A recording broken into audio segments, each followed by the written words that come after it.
The house across the street. I had lived in my neighborhood for nearly 6 years, and for most of that time, the house across the street stood empty.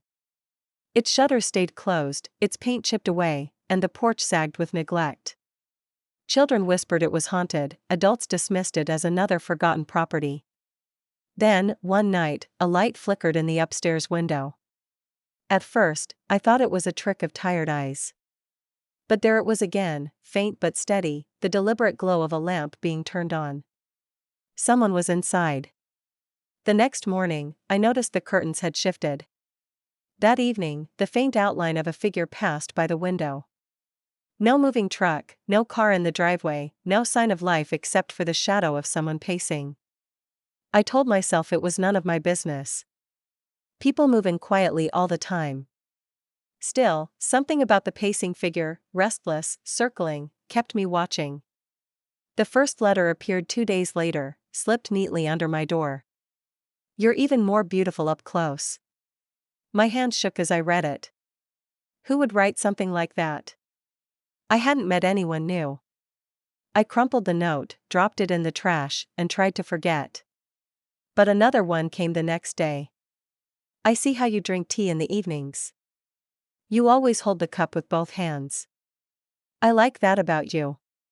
My stomach twisted. He was watching me.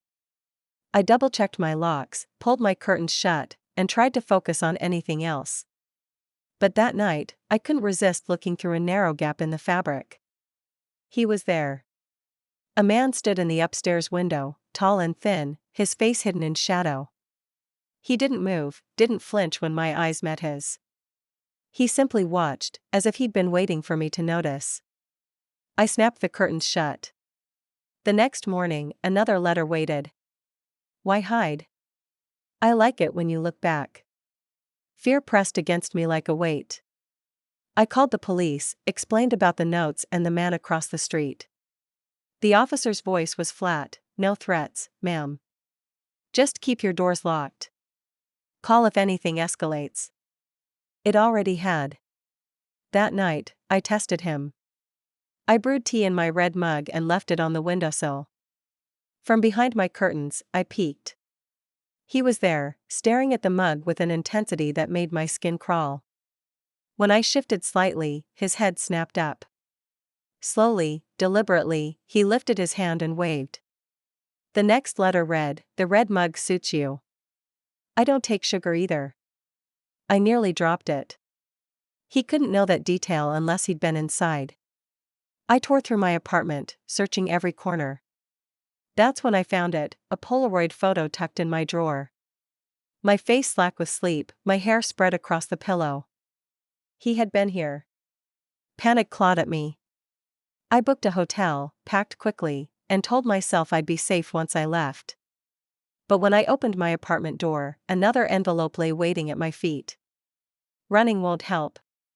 I'll always be near. At the hotel, I spread every letter across the bed. The handwriting was clean, careful, obsessive. I had no idea who he was. No name, no signature. Only the house across the street. The receptionist delivered the final envelope the next evening. "You looked lonely before I moved in. Not anymore. We're together now." My blood ran cold. Together. I called the police again, my voice shaking. This time, I recorded everything, the letters, the photo, his shadow at the window. They listened.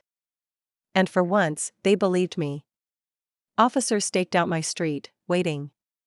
That night, when the upstairs light flickered on, I stood by the hotel window with my phone pressed to my ear, the call already live with the police. He pulled back the curtain. His face was finally clear, pale skin, sharp jaw, eyes burning with something between longing and madness. He lifted another letter to the glass, pressing it there so I could read even from a distance, "Come home." I didn't move. Instead, I whispered into the phone, "That's him. Do you see him?" Moments later, red and blue lights washed over the street. Officers poured into the abandoned house. His shadow jolted, then vanished from the window.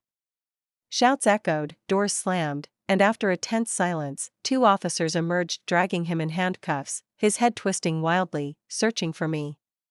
When his eyes found my window, he smiled and mouthed the words, "You'll never be alone again." For the first time in weeks, I could finally breathe. He was gone. But the letters? I kept them. Proof of how close obsession can come to swallowing you whole. And even now, sometimes, when I close my curtains at night, I imagine him standing there, in some other window, waiting.